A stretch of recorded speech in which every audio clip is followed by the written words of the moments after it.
O responsável por isso é, em tese, um aliado, ou pelo menos não é um opositor declarado do governo, o deputado Isnaldo, do MDB de Alagoas, né? Ele é o líder do MDB, é o líder da bancada do MDB e produziu esse texto que basicamente mina os esforços no Ministério do Meio Ambiente, tira do Ministério dos indígenas a gestão da causa indígena, ou seja, né, transforma o Ministério numa casa oca, basicamente, né, num momento em que o mundo inteiro está olhando em outra direção. O Congresso dá a sinalização de que não entende a proteção ao meio ambiente como primordial, não adianta aparecerem lá os Yanomami, pele e osso, morrendo de fome por conta da ação de desmatadores, de grileiros e de exploradores de minério ilegais, bandidos. Eles estão atirando na polícia, o posto do Ibama foi atacado 5 vezes lá, a PF está junto tomando tiro,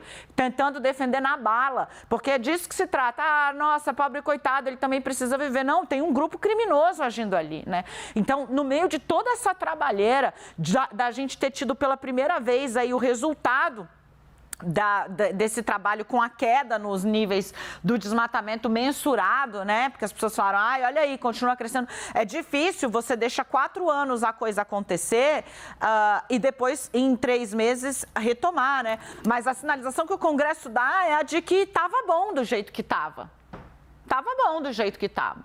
Porque se retoma formulações que se espelham, é o caso, por exemplo, do COAF, na gestão Bolsonaro, né? Então, a gente fica aí com esse impasse. Renata, tem 2 coisas que eu queria que você esclarecesse.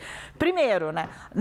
Não está claro o que o governo vai fazer, porque é o seguinte, o Congresso está analisando a medida provisória do Lula, a Constituição diz que é atribuição privativa do presidente da República definir como vai se funcionar o seu governo. Aí o Congresso está dizendo, olha, não, mas tem o artigo tal aqui que abre espaço para a gente fazer a reformulação. E tem dúvida jurídica nisso. As pessoas...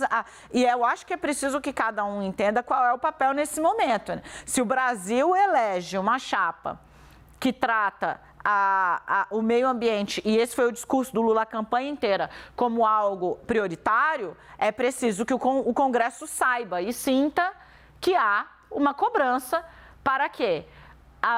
A política que levou o Brasil, relegou o Brasil à condição de pária ambiental, ela não encontra ressonância na maioria da população. Segundo é que isso não está resolvido, né? Então tem debate para acontecer ainda na política antes de se decidir se vai ou não até a justiça, Renata. Perfeito.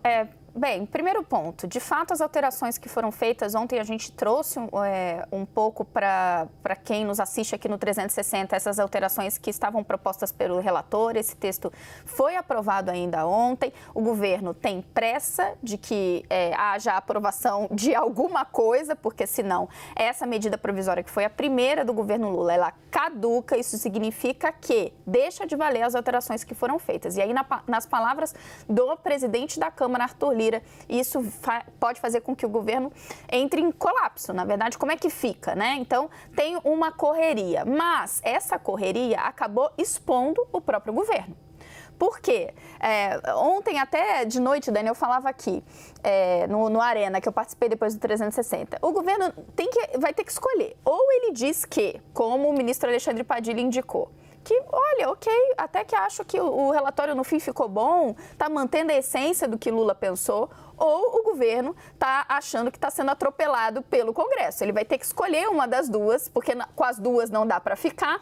E se escolher a parte de que foi atropelado, aí ele vai expor que a sua articulação política frangou a deliberação e o andamento dessa matéria, uma matéria central para o governo. Gente, para vocês entenderem de forma bastante gráfica, uma arte divertida que a Dani pede todos os dias, vamos ver exatamente quais foram as mudanças nessas 2 pastas tão importantes. O Ministério do Meio Ambiente de Marina Silva, olha, foi bastante desidratado. O Cadastro Rural saiu de lá, foi para Gestão e Inovação. Política de Saneamento saiu de lá, foi para o Ministério das Cidades. Agência Nacional de Água saiu de lá, foi para o Desenvolvimento Regional. Política de Recursos Hídricos saiu de lá, foi para o Ministério da Integração. Então, várias partes desse Ministério do Meio Ambiente de Marina Silva foram sendo enviadas para outras pastas da esplanada. O Ministério de Sônia Guajajara, ele tem só uma linha, mas segundo a própria ministra, uma linha central, ataca o coração da ideia de criação desse ministério, que é a demarcação de terras indígenas. E isso voltou para o Ministério da Justiça. Antes da criação desse ministério, cabia ao Ministério da Justiça essa atribuição. Também por decisão do governo Bolsonaro, né? Que o líder do MDB, de novo aqui, o deputado Isnaldo, tenta manter de pé aí, ignorando a diretriz que se cria um ministério para tratar especificamente desse assunto, né, Renata? Exato. E aí, ontem, o protesto da ministra me parece altamente pertinente, foi no sentido de que passaram-se pouquíssimos meses e o desmonte da pasta dela já estava acontecendo, do ministério dela, porque seria esvaziar completamente, tornar a pasta dela sem função. Se o Ministério dos Povos Indígenas não pode demarcar terra indígena, afinal, para que ele serve? E aí, palavras minhas, Dani, mas esse eu acho que é algo que o governo Lula, o Palácio do Planalto, tem que explicar mesmo para as pessoas. Por quê? A sinalização que foi dada inicialmente é que o governo estava satisfeito com o que foi feito. E estava satisfeito por deixar ruir uma promessa de campanha que era dar protagonismo aos povos indígenas, por exemplo, porque senão vira um ministério literalmente para inglês ver, né? Para o mundo achar que tem, mas que na prática nada está fazendo. Para o governo Lula poder posar de nós estamos sim, olha, dando aqui protagonismo aos indígenas, mas na prática, se a gente for olhar ali na letra miúda, não vai ter uma função a qual se destinou. No caso do Ministério do Meio Ambiente, me parece que é um dilema muito similar. Porque muito se falou desde ontem, né, de uma batalha perdida por Marina Silva, e é fato, ela está perdendo espaço, está escrito ali, mas a questão o Palácio do Planalto não tem que responder sobre isso, porque o compromisso com a área ambiental foi um compromisso de campanha de Lula. Trazer Marina Silva para representar isso foi algo que o PT batalhou, Lula, né, o entorno de Lula batalhou para conseguir. Vai deixar que o Congresso simplesmente faça essas alterações e tudo bem? Porque nos bastidores se dizia que alguma coisa ia ter que acabar cedendo para proteger outras pastas, né, Dani? Mais notadamente, por exemplo, blindar a Casa Civil. A questão a mensagem é essa, né? O Ministério do Meio Ambiente está lá embaixo na hierarquia? Não sei, mas nesse momento tem ali algo que o Palácio do Planalto precisa responder. Por isso a expectativa em relação a essa reunião de amanhã. E tem há uma miopia estratégica, porque ontem a imprensa rapidamente publicou, o PT comemora o esvaziamento da pasta de Marina Silva. Porque assim, a posição ideológica do PT em relação a algumas pessoas supera em tese, compromisso do partido com causas que, segundo Lula disse na campanha, são inegociáveis. Certo? Então, assim, a partir do momento em que...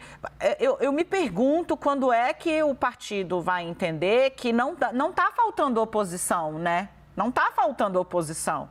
Ela existe e ela está estruturada em diversos matizes, né? Você tem desde a extrema-direita, com um discurso que está perdendo força na prática, e você tem a oposição da direita.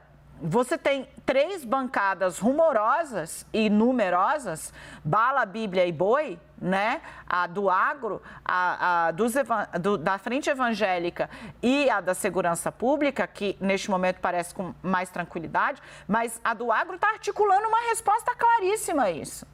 E de novo, né, assim, o PT parece muitas vezes não ter entendido que não está faltando oposição ao governo. Ao contrário, eu digo isso porque, como já falei outras vezes, né, em alguns momentos é impressionante como eles optam pela agenda que é contraproducente. Eu acho, assim, inacreditável. Eu estava conversando com uma fonte, né, que falou, olha... Hoje, né, falou, olha, o maior erro que o governo pode cometer é achar que o resultado do marco fiscal é uma sinalização da solidez da base dele. Ao contrário, eu prevejo um final de ano muito difícil para o governo Lula. Essa fonte disse, falou, ele era do PSDB, a fonte, né? Falou, olha, o PSDB voltou quase inteiro e isso não vai acontecer. Né? E ele falou, porque o PT não inspira confiança, né, entre o PT e o o país, disse essa fonte, né? O PT fica sempre com o PT. E com esse tipo de atitude, dá-se vazão a essa sensação.